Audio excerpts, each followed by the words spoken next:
무역계약은 굉장히 어려울 것이라고 생각하는 사람들이 많습니다. 외국 업체와의 계약이니 절차도 복잡하고 계약 서식을 작성하는 것도 쉽지 않을 거라고 생각할 수 있습니다. 하지만 실제로 무역계약을 해보면 생각보다 어렵지 않다는 것을 깨닫게 됩니다. 그 이유와 무역계약 절차 및 계약 서식 등에 대해서 말씀드리겠습니다.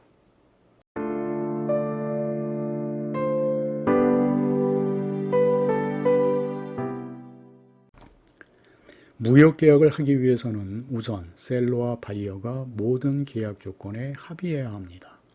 계약 조건이란 말 그대로 계약을 하기 위해서 합의해야 하는 조건을 뜻합니다.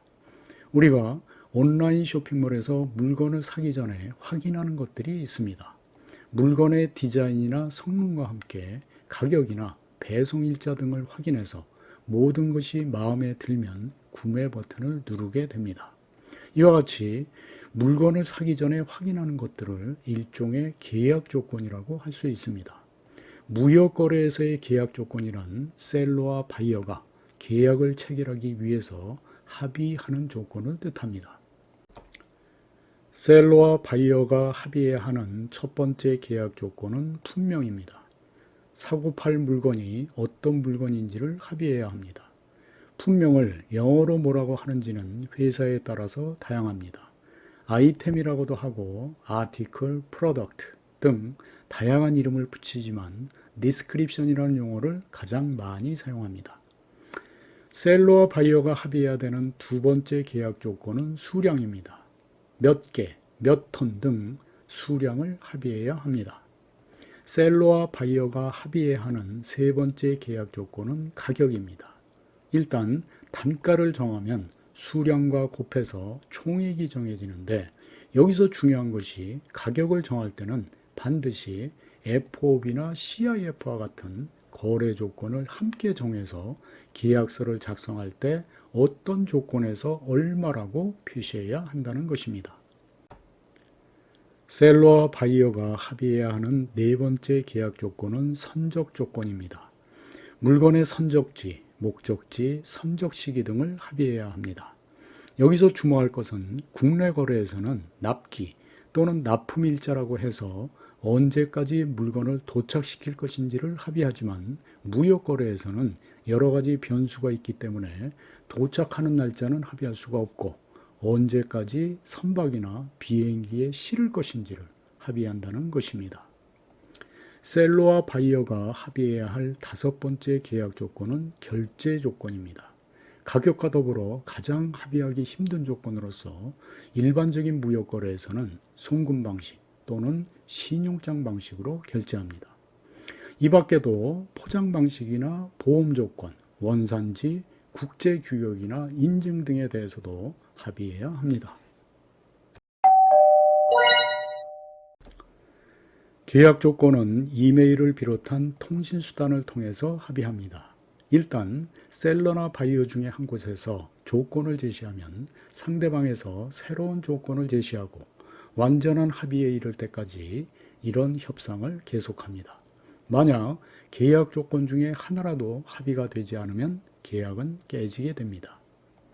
모든 계약 조건에 합의하면 계약서를 작성해야 합니다. 바이어와 셀러 중 누가 계약서를 작성하고 계약서의 타이틀을 어떻게 할 것인지에 대해서는 정해진 것이 없습니다. 통상적으로 수출자가 프로포마 인보이스라는 타이틀로 발행하거나 수입자가 퍼처스 오더라는 타이틀로 작성합니다. 회사에 따라서는 프로포마 인보이스라는 타이틀 대신 세일즈 노트, 오더 컨퍼메이션, 오더 액날리지먼트라는 타이틀로 발행하기도 하고 퍼처스 오더 대신에 오더 시트, 퍼처스 노트 등의 타이틀로 발행하기도 합니다. 이와 같은 계약서를 한쪽에서만 작성하기도 하고 양쪽에서 작성해서 주고받기도 합니다.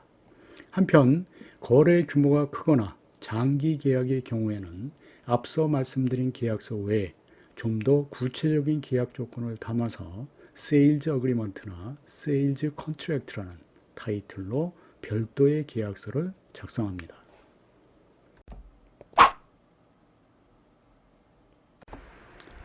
무역거래에서 작성하는 계약서에는 정해진 양식이 없습니다. 따라서 회사마다 사용하는 계약서 양식이 다릅니다.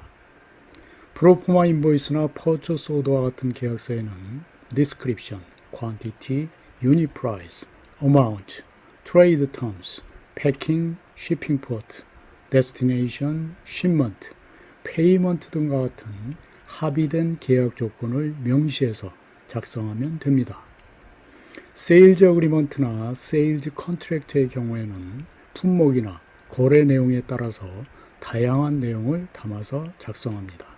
예를 들어 IT 제품이나 기계류의 경우에는 하자 발생 시 처리 방법 등을 명시한 워런티 조항을 넣어야 하고, 변질될 우려가 높은 상품이라면 클레임의 제기 기한 및 처리 방법을 명시한 클레임 조항을 포함시키는 것이 바람직합니다.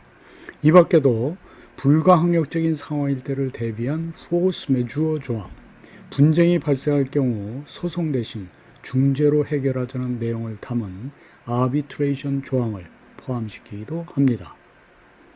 이와 같이 다양한 내용을 담은 계약서를 직접 작성하는 것은 쉽지 않습니다. 하지만 걱정할 필요가 없습니다. 이런 계약서가 필요한 회사라면 이미 품목이나 거래 내용에 따라서 미리 작성해 놓은 양식이 있기 때문에 해당 양식에다 품명이나 가격만 바꿔서 작성하면 됩니다.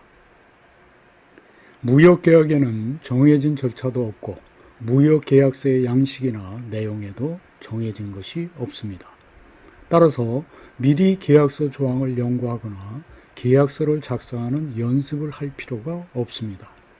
각자 회사에서 사용하는 양식대로 누구나 쉽게 작성할 수 있습니다. 중요한 것은 어떻게 상대방을 설득해서 자신에게 유리한 조건으로 합의에 이르느냐 하는 것입니다.